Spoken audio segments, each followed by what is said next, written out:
Salut à toutes et à tous! Donc, on continue avec un autre exemple du fameux modèle de Liontiev. Donc, dans un pays, on produit du mazout, du gaz naturel et de l'électricité. Okay? Donc, pour produire une unité de mazout, il faut 0,2 unités de gaz et 0,2 unités d'électricité. Pour produire une unité de gaz, il faut 0,2 unités de mazout, 0,1 unité de gaz et 0,3 unités d'électricité. Et pour produire une unité d'électricité, il faut 0,1 unité de mazout, 0,2 unités de gaz et 0,1 unité d'électricité. Donc, on veut calculer les niveaux de production des trois secteurs. Si le pays veut satisfaire une demande externe de 450 unités de mazout, 400 unités de gaz naturel et 430 unités d'électricité. Donc, on exporte, de tous les secteurs. Donc, première chose qu'on fait, on identifie les variables. Donc, encore une fois, moi, typiquement, j'aime utiliser P avec un index qui représente mon secteur d'activité. Donc, PM va être le nombre d'unités de mazout, PG va être le nombre d'unités de gaz naturel et PE va être le nombre d'unités d'électricité. OK, donc mes équations. Donc, toujours la partie la plus tricky, mais je pense une fois qu'on comprend un exemple, on les comprend tous. Donc ici, mes variables PM, PG et PE. Donc j'ai mes trois équations pour mon niveau de production de mazout, de gaz naturel et d'électricité respectivement. Donc c'est quoi mes coefficients? Donc si moi j'y vais vraiment une phrase devient une colonne. Donc pour une unité de mazout, j'ai pas besoin de mazout. Donc si j'ai 0 PM, là, qu'on voit pas, là, mais j'ai 0 PM. J'ai besoin de 0,2 unités de gaz naturel. Donc ici, le 0,2 fois PM va être la demande sur le niveau de production de gaz. Puis j'ai besoin de 0,2 unités d'électricité. Donc, je vais avoir un autre 0,2 PM qui va être dans la demande interne sur le niveau de production d'électricité. Donc ici, là, ça, c'est un code de couleur, là, donc mes trois premiers chiffres, entre guillemets, c'est 0,2, 0,2, donc j'ai ma première colonne de ma matrice des coefficients de ma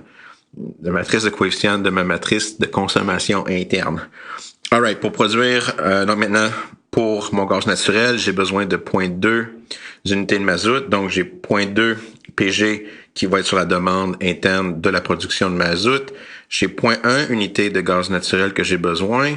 Donc, si j'ai besoin de 0,1 unité de gaz naturel, ben le 0,1 PG, c'est qu'est-ce que je vais avoir besoin sur la production interne ou la demande interne sur la production de gaz naturel. Puis, j'ai besoin de 0,3 unités d'électricité. Donc, 0,3 fois PG va être la demande interne sur mon niveau de production d'électricité. Puis, finalement, pour produire mon électricité, j'ai besoin de 0,1 unité de mazout, donc 0,1 PE va être sur la demande de mazout. 0,2 PE va être sur ma demande interne de production de gaz naturel, puis 0,1 PE, ça va être sur ma demande interne de production d'électricité. Puis là, maintenant, j'ai mes demandes, donc j'ai plus 450 pour exporter 450 unités de mazout. J'ai plus 400 pour exporter 400 unités de gaz naturel. Puis j'ai plus 430 pour exporter 430 unités de l'électricité. Donc j'ai mon système d'équation linéaire. On peut l'écrire sous forme matricielle. Normalement, dans un examen, vous n'avez pas besoin d'écrire la forme matricielle. Vous pouvez passer directement du système d'équation linéaire à la matrice augmenter I3 moins C, mais c'est juste pour que vous puissiez voir là, qu'est-ce qui se passe. Donc, sous forme matricielle, j'ai P, M, PG, PE qui est égal à 0, 0.2, 0.1, 0.2, 0.1, 0.2, 0.2, 0.3 et 0.1. Je viens de voir qu'il manquait mon 0.1 ici. Qu'est-ce qui se passe? Fois PM, PG et PE, plus ma demande externe, 450, 400 et 430. Donc, ma matrice des coefficients que je dois appliquer Gauss-Jordan dessus, I3 moins C augmenté par D. Encore une fois, moi, je vous conseille fortement de partir du système d'équation linéaire, puis de ramener toutes les variables, PM, PG, PE à gauche pour écrire ce système d'équation linéaire sous forme standard, puis ça va vous aider à mieux comprendre pourquoi que la matrice augmentée, c'est bien I3 moins C augmenté par D. Donc moi, dans cet exemple ici, je vais vous montrer comment moi j'aurais calculé les niveaux de production. Donc j'utilise Gauss Jordan, mais j'y vais pas full force. Puis bien sûr, je vais me donner un peu de flexibilité. Donc ici, à la prochaine page, j'ai réécrit là, ma matrice des coefficients. Là, bien sûr, moi je suis chanceux là. Dans mon exemple à moi, j'ai déjà un beau pivot qui est égal à 1 sur la première ligne, première colonne. Donc je vais faire les opérations correspondantes pour éliminer les points 2. Les moins 0.2 et les moins 0.2 sur la ligne 3, la ligne 2 et la ligne 3 respectivement. Donc, ligne 2 va devenir ligne 2 plus 0.2 ligne 1, puis ligne 3 va devenir ligne 3 plus 0.2 ligne 1. Donc, bien sûr, j'ai pas changé ma première ligne, donc elle va rester 1, moins 0.2, moins 0.1 et 450. En faisant mes opérations, bien sûr, en dessous du 1, je vais avoir des zéros, c'était le but des éliminations. Vous allez trouver sur la deuxième ligne, donc 0, 0.86, moins 0.22, puis 490. Sur la troisième ligne, 0, moins 0.34, 0.88 et 520. Donc ici, c'est là que typiquement ça devient un peu plus compliqué. Donc, il y aurait plusieurs manières de la faire, mais ici, moi, je vois que je suis un peu chanceux dans ma troisième colonne. J'ai vraiment fini avec ma première ligne. Là, j'ai deux équations, là, quand je regarde la ligne 2 et la ligne 3, qui ont juste deux variables. Je suis un peu chanceux, je vois, là, c'est pas très gauss-jordanien de ma part, mais je vois que je peux utiliser le moins 0.22 pour facilement éliminer un 0.88, parce que 0.88, c'est un multiple de 0.22. Donc, je fais une opération qui est très non gauss-jordanienne, mais qui va me permettre d'éliminer sur la troisième équation la troisième variable. Donc, je vais faire que ligne 3 va être égale à ligne 3 plus 4 fois ligne 4. Donc, ça va canceller, mon 0.88. Donc, j'ai pas changé ma ligne 1, qui reste 1, moins 0.2, moins 0.1, puis 450. Je change pas la ligne 2, qui reste 0.0, 0.86, moins 0.22 et 490. Puis lorsque je fais mon opération, ça va me donner, sur la ligne 3, 0, 3.1, 0 et 2480. Puis là, maintenant, lorsque je regarde ma troisième équation, donc ça va être mon focus, là, lorsque je regarde ma troisième équation, ben, j'ai une équation qui a juste une variable, donc j'ai 3.1 PG qui est égal à 2480. Si je divise par 3.1, ça me donne que PG est égal à un bon clean 800. Puis typiquement dans les questions, donc dans les évaluations, on s'assure là, que les chiffres sont beaux à la fin.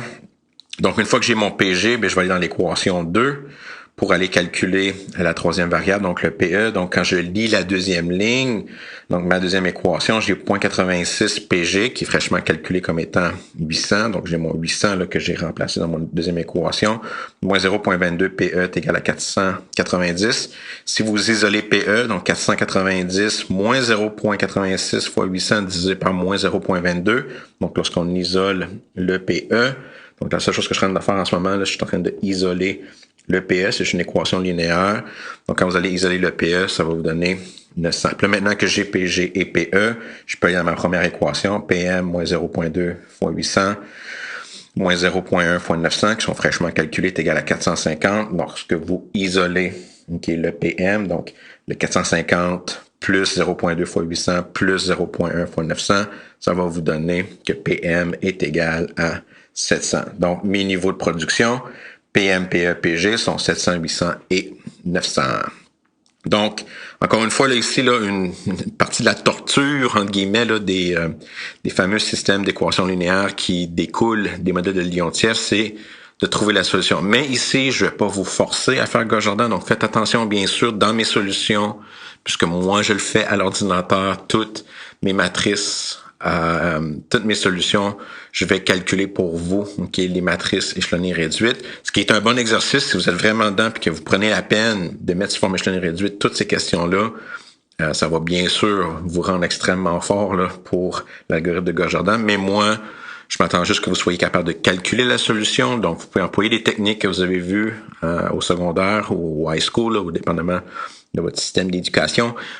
Donc, c'est un système de 3 équations linéaires à 3 inconnus. Faites ce que vous voulez, mais vous devez être capable de trouver la solution. Mais la seule chose qui est nouvelle dans les modèles de Liontiev, c'est de bien mettre en place le système d'équations linéaires. Puis souvent, lors d'une évaluation, ça se peut que la question soit juste ça. Comme voilà un modèle de Liontiev, écrire le système d'équations linéaires associé. OK, donc, puis une fois qu'on a compris le truc, là, que une ligne de description devient une colonne il y a les coefficients d'une colonne de la matrice.